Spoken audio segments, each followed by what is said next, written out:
நமது விடியல் இணைய தொலைக்காட்சியில் அடுத்து காண இருப்பது நேயர் நேரம்.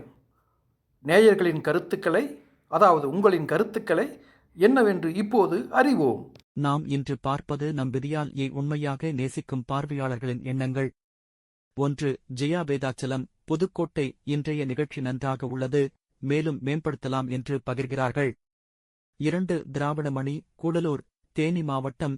விடியல் இணையத் தொலைக்காட்சிக்கு வாழ்த்துகள் என வாழ்த்து தெரிவிக்கிறார்.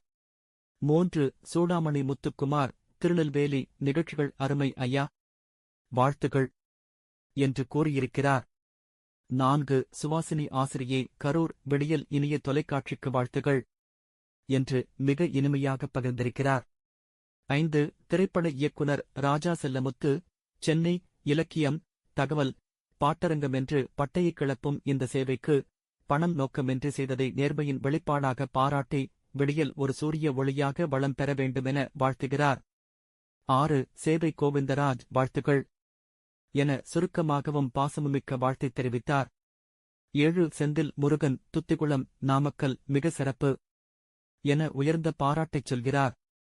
8. லக்ஷ்மி, எழுத்தாளர், உடுமலை, விடியல் நிகழ்ச்சிகள் மனச்சுமையை குறைக்கும் வகையில் அமைந்துள்ளன, அற்புதமான ஆரம்பம் என பெருமிதத்துடன் கூறியிருக்கிறார். 9. டியூடிஆர் உதயகுமார், ராசிபுரம், நாமக்கல், மாய் ஹர்டி விசேசர் என ஆங்கிலம் மற்றும் மரியாதையோடு வாழ்த்தியிருக்கிறார். 10. சரவணன் சுந்தரராஜ் ஆசிரியை, நல்லிப்பாளையம், நாமக்கல், வாழ்த்துகள் ஐயா, மகிழ்ச்சி ஐயா என 2 முறை நம்ம நிகழ்ச்சிக்கு முகம் தெரியும் பாசம் காட்டியிருக்கிறார். 11. கவிஞர் ராமமூர்த்தி, A192 சோகஸ்மைலி, வார்த்தை இல்லாமல் கண்ணம் கருவியும் கொடுத்துவிட்டார். 12. சூடாமணி முத்துக்குமார், மறுபடியும் சோகஸ்மைலி, திருநெல்வேலி, தென்காசி, தூத்துக்குடி மாவட்டங்களில் விடியால் நிகழ்ச்சிகளை நண்பர்களுடன் பகிர்கிறோம்.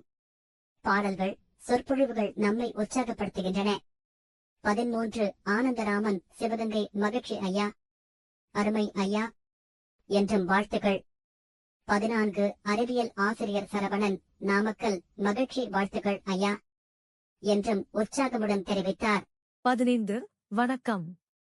விடியல் இணைய தொலைக்காட்சி நிகழ்ச்சி மிகவும் அருமையாக இயங்குகிறது. மணிக்கு ஒரு நிகழ்வாக நற்செய்திகளின் நிகழ்ச்சிகள் அருமையாக இருக்கிறது.